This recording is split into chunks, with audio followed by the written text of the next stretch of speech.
Hello everyone, welcome to the wealth miners. आज हम करेंगे टाटा निफ्टी 50 इंडेक्स फंड का एक डिटेल एनालिसिस। साथ ही साथ हम ये भी देखेंगे इस फंड ने किस प्रकार के परफॉर्मेंस दिए हैं और ओवर द ईयर इस फंड ने अपने इन्वेस्टर को किस प्रकार के रिटर्न दिए हैं और इस फंड के पोर्टफोलियो में कौन कौन से स्टॉक्स आते हैं और स्टॉक्स कौन से डिफरेंट वैरायटी ऑफ सेक्टर से आते हैं। और वीडियो के एंड में हम ये भी एनालाइज करेंगे क्या ये फंड अपने कैटेगरी का बेस्ट फंड है या नहीं। तो चलिए शुरू करते हैं। तो सबसे पहले हम ये समझ लेते हैं कि आखिर ये टाटा निफ्टी 50 इंडेक्स फंड होता क्या है दोस्तों। इसको समझने के लिए हम इसके नाम को ब्रेक डाउन करेंगे। जैसे कि टाटा का मतलब ये हो गया कि वो म्यूचुअल फंड हाउस जो कि हमको ये म्यूचुअल फंड प्रोवाइड कर रहा है। इसके बाद हमको समझना पड़ेगा कि निफ्टी 50 और इंडेक्स फंड का क्या मतलब होता है। इन दोनों टर्म को समझने के बाद आपको इस म्यूचुअल फंड के बारे में 50% जानकारी हो जाएगी। तो निफ्टी 50 एक इंडेक्स फंड है जो कि एनएससी द्वारा बनाया गया है। इसमें टोटल 50 स्टॉक्स आते हैं और ये जो 50 स्टॉक्स है वो 13 डिफरेंट सेक्टर से आते हैं। और जो 50 स्टॉक्स होते हैं निफ्टी 50 में वो एनएससी के 62% मार्केट वैल्यू को शो करते हैं। इसका मतलब ये हो गया कि ये जो 50 स्टॉक्स हैं वो इंडियन स्टॉक मार्केट 62% के वैल्यू को शो करते हैं। और इनके अलावा जितने भी स्टॉक्स हैं इन 50 स्टॉक्स को छोड़ के उन सब स्टॉक्स की वैल्यू टोटल मिला के 38% है। और इस निफ्टी 50 इंडेक्स के ऊपर ऑप्शन एंड फ्यूचर ट्रेडिंग भी होती है। इसके अलावा इंडेक्स और ईटीएफ भी अवेलेबल है जो कि हमको मदद करते हैं इस निफ्टी 50 इंडेक्स फंड के ऊपर इन्वेस्ट करने के लिए। तो टाटा निफ्टी 50 भी एक इंडेक्स फंड है जो कि हमको निफ्टी 50 के इंडेक्स के ऊपर इन्वेस्ट करने में हेल्प करता है। तो हमने ये समझ लिया कि निफ्टी 50 क्या होता है। तो चलिए अब ये समझ लेते हैं कि आखिर इंडेक्स फंड क्या होता है। जैसे कि आप जानते हैं बहुत सारे इंडेक्स होते हैं जैसे कि Nifty 50, Sensex, bank Nifty, Nifty next 50 और निफ्टी आईटी। तो जब कोई mutual fund house in index के ऊपर इन्वेस्ट करता है तो उस म्यूचुअल फंड को हम इंडेक्स फंड बोलते हैं। तो इंडेक्स फंड के फंड मैनेजर को कोई स्टॉक नहीं पिक करना होता, उसे सिंपली इंडेक्स को कॉपी करना होता है और उन्हीं स्टॉक्स में इन्वेस्ट करना होता है जो कि इस इंडेक्स का पार्ट है। तो आगे हम अभी ये भी देखेंगे कि कौन कौन से स्टॉक्स हैं जो कि इस इंडेक्स का पार्ट है। किसी भी इंडेक्स फंड का जो रिटर्न है वो अपने इंडेक्स के बराबर ही होता है, उससे ज्यादा वो रिटर्न नहीं दे सकता। तो अब आप ये समझ गए होंगे कि टाटा निफ्टी 50 इंडेक्स फंड किस प्रकार के स्टॉक्स में इन्वेस्ट करता है और इस म्यूचुअल फंड की इन्वेस्टमेंट फिलोसॉफी क्या है। तो चलिए अब हम ये जान लेते हैं कि आप किस तरह से यूज कर सकते हैं निफ्टी 50 के इंडेक्स फंड को अपने इन्वेस्टमेंट जर्नी के लिए। सबसे पहला यूज तो ये हो गया, जैसा कि आप जानते हैं कि निफ्टी 50 इंडियन मार्केट को रिप्रेजेंट करता है। तो अगर आप निफ्टी 50 में इन्वेस्ट करते हैं तो आप डायरेक्टली इंडिया में इन्वेस्ट कर रहे हैं। और दूसरा यूज ये हो सकता है निफ्टी 50 के इंडेक्स का, मान लीजिए जैसे कोविड के समय मार्केट बहुत ज्यादा डाउन हो गया था सडनली और वहां से रिकवरी भी बहुत तेज आई थी। तो अगर आपको पता है कि आज मान लीजिए निफ्टी 50 5% टू 10% डाउन हो गया है तो आपको लगता है कि यहाँ से मुझे इन्वेस्ट करना चाहिए और निफ्टी 50 में बहुत जल्दी फास्ट रिकवरी आने वाली है, तो आप इस इंडेक्स फंड की मदद से इन्वेस्ट कर सकते हैं निफ्टी 50 के ऊपर और इस रिकवरी का भी फायदा उठा सकते हैं। तीसरा और सबसे ज्यादा इंपॉर्टेंट यूज केस है निफ्टी 50 इंडेक्स फंड का उन लोगों के लिए जो बार बार म्यूचुअल फंड और स्टॉक चेंज नहीं करना चाहते, मतलब बार बार आप म्यूचुअल फंड को बाय करके फिर सेल नहीं करना चाहते या फिर अपने लिए स्टॉक्स नहीं पिक करना चाहते, तो आप निफ्टी 50 इंडेक्स फंड के ऊपर इन्वेस्ट कर सकते हैं क्योंकि निफ्टी 50 ने over the year consistent return दिए हैं। अभी हम चेकआउट भी करेंगे किस प्रकार से निफ्टी 50 ने कंसिस्टेंट रिटर्न दिए हैं। तो निफ्टी 50 इंडेक्स फंड ऐसे लोगों के लिए है स्टॉक मार्केट में ज्यादा स्टॉक्स और म्यूचुअल फंड को रिसर्च नहीं करना चाहते but at the same time उनको एक कंसिस्टेंट रिटर्न चाहिए, तो ऐसे लोग निफ्टी 50 इंडेक्स फंड में इन्वेस्ट कर सकते हैं। चलिए अब हम ये देख लेते हैं कि टाटा निफ्टी 50 इंडेक्स में कौन कौन से स्टॉक्स है। इसका मतलब ये हो गया कि ये वो स्टॉक्स है जो कि निफ्टी 50 के इंडेक्स का भी पार्ट है। तो आप देख सकते हैं कि हर स्टॉक के सामने एक परसेंटेज लिखा हुआ है। इस परसेंटेज का ये मतलब हुआ कि इस स्टॉक्स का इतना वेटेज है उस इंडेक्स में। दूसरे शब्दों में कहें तो मान लीजिए अगर ये म्यूचुअल फंड हाउस 100 रुपए की परचेसिंग करता है स्टॉक मार्केट से तो उसमें से 10% हिस्सा होगा रिलायंस का, उसी तरह से 8% हिस्सा होगा एचडीएफसी बैंक का। तो ये मतलब हुआ वेटेज का। तो चलिए अब हम लाइन से देख लेते हैं कौन कौन से स्टॉक्स है जो कि इस फंड का पार्ट है। तो सबसे पहला स्टॉक्स है रिलायंस इंडस्ट्रीज, फिर आता है HDFC bank, ICICI bank, Infosys, HDFC, फिर आता है TCS, ITC, Kotak bank, HUL और लार्सन एंड टूर्बो। तो ये थे टॉप 10 स्टॉक जो कि निफ्टी 50 के इंडेक्स का पार्ट है। इसके अलावा 40 और स्टॉक्स हैं जो कि निफ्टी 50 के इंडेक्स का पार्ट है। अगर आपको पूरे 40 स्टॉक्स का नाम देखना है तो आपको वीडियो का लिंक डिस्क्रिप्शन में मिल जाएगा, वहां पर आपको निफ्टी 50 इंडेक्स के पूरे स्टॉक्स का नाम मिल जाएगा सेक्टर वाइज। तो आपको मैं अब ये बता देता हूं कि मैंने आपको ये टॉप 10 कंपनीज के नाम ही क्यों बताए। जो निफ्टी 50 में जो टॉप 10 स्टॉक्स है उनका वेटेज ही 60% होता है और बाकी के जो 40 स्टॉक्स है उनका सबको मिलाने के बाद ही 45% का वेटेज होता है। इसका मतलब ये हुआ कि जो बाकी के 40 स्टॉक्स है उनका ज़्यादा से ज़्यादा 1 to 1.5% का वेटेज होगा और जो टॉप 10 स्टॉक्स है उनका 50 to 56% का वेटेज है। तो जो भी निफ्टी 50 का मूवमेंट होता है अप या डाउन उसमें ज़्यादातर ये टॉप 10 स्टॉक ही रिस्पॉन्सिबल होते हैं। तो हमने यहाँ पे स्टॉक्स के नाम देख लिए। तो चलिए अब हम ये देख लेते हैं जो स्टॉक्स है कौन कौन से सेक्टर से आते हैं। तो यहाँ पे मैंने टॉप 5 सेक्टर लिख लिए हैं जिससे कि निफ्टी 50 में स्टॉक्स आते हैं। तो पहला सेक्टर है फाइनेंशियल जिससे कि 11 कंपनीज आती है, ऑटोमोबाइल से 6 कंपनी आती है,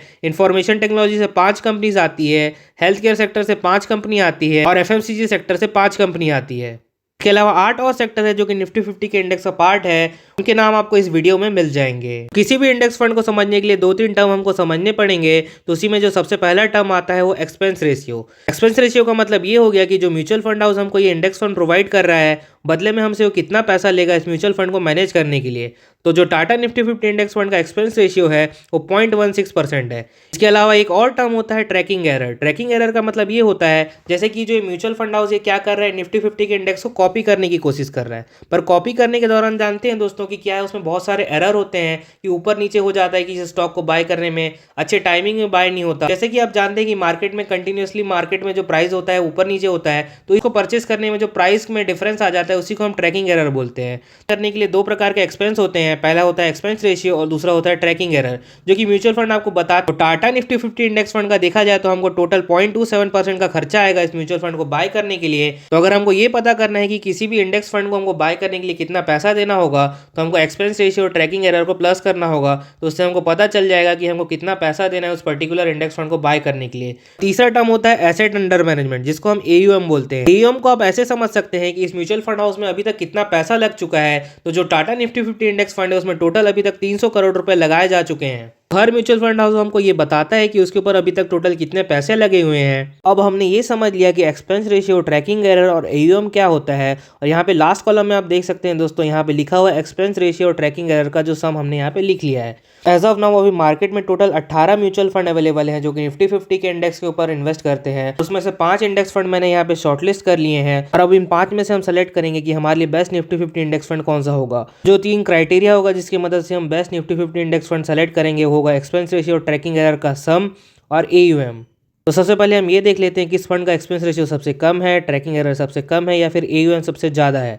तो AUM सबसे ज़्यादा होना चाहिए और एक्सपेंस रेशियो और ट्रैकिंग एरर कम से कम होना चाहिए। तो सबसे कम एक्सपेंस रेशियो है नावी निफ्टी 50 इंडेक्स फंड का, जो कि 0.06%। और इसके अलावा ट्रैकिंग एरर के मामले में SBI और UTI का म्यूचुअल फंड अच्छा है, जिसका ट्रैकिंग एरर है 0.03% और 0.03%। अगर आप यहाँ पे AUM की बात करें तो AUM सबसे ज़्यादा है UTI का, उसके बाद है SBI का। तो हमको ऐसे फंड को सेलेक्ट करना है जिसका एक्सपेंस रेशियो भी कम हो और उसका AUM भी ज़्यादा हो। तो यहाँ पे मैं आपको लाइन से बता देता हूँ आपके लिए कौन सा बेस्ट फंड रहेगा।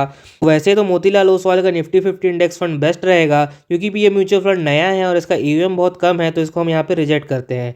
इसके अलावा यहाँ पे निपॉन इंडिया का जो इंडेक्स फंड है इसका एक्सपेंस रेशियो कुछ ज़्यादा ही है, जो कि 0.2%, तो इसको भी हम यहाँ रिजेक्ट करते हैं। इसके बाद हमारे पास यहाँ पे 3 इंडेक्स फंड बचते हैं, इसमें से बेस्ट कौन सा होगा हम ये देख लेते हैं। एज ऑफ नाउ आपके लिए सबसे बेस्ट इंडेक्स फंड रहेगा SBI निफ्टी इंडेक्स फंड। उसके बाद आप ले सकते हैं UTI निफ्टी 50 इंडेक्स फंड। तीसरे नंबर पे आएगा Navi Nifty 50 index fund. As of now मैं आपको रिकमेंड करूंगा कि आप UTI निफ्टी 50 इंडेक्स फंड में इन्वेस्ट करिए, क्योंकि इसका AUM सबसे ज्यादा है। भले ही इसका एक्सपेंस रेशियो ज्यादा हो बाकी 2 म्यूचुअल फंड के कंपेयर में, बट इसका AUM ज्यादा है, तो ये बेस्ट रहेगा अभी के लिए निफ्टी 50 इंडेक्स फंड में।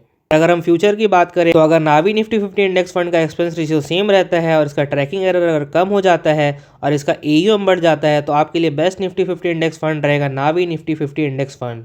कंक्लूजन में आपको मैं ये बता देता हूँ का प्रेफरेंस क्या होना चाहिए। तो सबसे पहले आप SBI को कंसीडर कर सकते हैं, फिर UTI को, और तीसरे नंबर पे आप नावी को सेलेक्ट कर सकते हैं। तो हमने टाटा निफ्टी 50 इंडेक्स फंड के बारे में सारी जानकारी ले ली है और हमने ये भी देख लिया कौन सा बेस्ट निफ्टी 50 इंडेक्स फंड रहेगा हमारे लिए। तो अब हम ये देख लेते हैं निफ्टी 50 इंडेक्स ने ओवर द ईयर किस प्रकार के रिटर्न दिए हैं। तो 1 साल में निफ्टी 50 इंडेक्स ने 20% के रिटर्न दिए हैं, 3 साल में 15% के रिटर्न दिए हैं, 5 साल में 14% के रिटर्न दिए हैं, 10 साल में 13% के रिटर्न दिए हैं और 15 सालों में 14% के रिटर्न दिए हैं। दोस्तों जो यहाँ पे रिटर्न लिखे हैं ये CAGR टर्म है। इसका मतलब ये हुआ कि अगर निफ्टी 50 इंडेक्स ने 5 साल में 14% का रिटर्न दिया है, आप 14% के रिटर्न को आप ऐसे समझ सकते हैं कि अगर आपको 5 साल तक 14% का रिटर्न मिलेगा तो आपके पैसे ऑलमोस्ट डबल हो जाएंगे। निफ्टी 50 के हिस्टोरिकल रिटर्न को देख के हमको ये पता चलता है कि निफ्टी 50 ने रेगुलर रूप से 14% का रिटर्न दिया है। इसका मतलब यही हुआ कि निफ्टी 50 ने हर 5 सालों में आपका पैसा डबल किया है। वीडियो के एंड में चलिए हम निफ्टी 50 के इंडेक्स के चार्ट को भी देख लेते हैं। मैं आपको 2-3 जगह पॉइंट आउट करके बताऊंगा जहां पे निफ्टी ने अपना बहुत ज्यादा लो देखा था, पर फिर भी वहां से उसने सिर्फ बाउंस बैक ही किया। यहाँ पे आप देख सकते हैं 2008 में निफ्टी यहाँ पे बहुत अच्छी तरह से गिरा हुआ था। यहाँ पे आप देख सकते हैं यहाँ पे फॉल आया था। उसके बाद 2013 या 14 के आसपास भी यहाँ पे थोड़ा फॉल आया था, और कोविड में आप जैसे कि जानते हैं 2020 के समय यहाँ पे फॉल आया था। पर हर फॉल के बाद निफ्टी 50 ने अच्छे खासे रिटर्न दिए हैं। ओवरऑल निफ्टी 50 ने पिछले 30 सालों में रेगुलरली 14% के रिटर्न दिए हैं। तो अगर आपको ये 14% के रिटर्न अच्छे लगते हैं तो आप निफ्टी 50 के इंडेक्स फंड में इन्वेस्ट कर सकते हैं। इस वीडियो में हमने निफ्टी 50 इंडेक्स फंड के बारे में पूरी जानकारी ली। इसके अलावा एनएससी ने बहुत सारे इंडेक्स बना के रखे हुए हैं, जैसे कि निफ्टी नेक्स्ट 50 हो गया, निफ्टी 100 हो गया, निफ्टी 200 हो गया, निफ्टी बैंक हो गया, आईटी हो गया, ऑटो हो गया और मेटल हो गया। आपको इनमें से किसी भी इंडेक्स के बारे में डिटेल में जानकारी चाहिए, इनमें कौन से स्टॉक्स आते हैं इनके बारे में जानना है, इंडेक्स से रिलेटेड प्लेलिस्ट का लिंक आपको वीडियो के डिस्क्रिप्शन में मिल जाएगा, वहां जाके इन वीडियोस को देख सकते हैं। तो अगर आपको ये वीडियो पसंद आया हो तो वीडियो को लाइक कीजिए, चैनल को सब्सक्राइब कीजिए। अगर आपका कोई भी डाउट होगा तो कमेंट सेक्शन में पूछना ना भूलिए।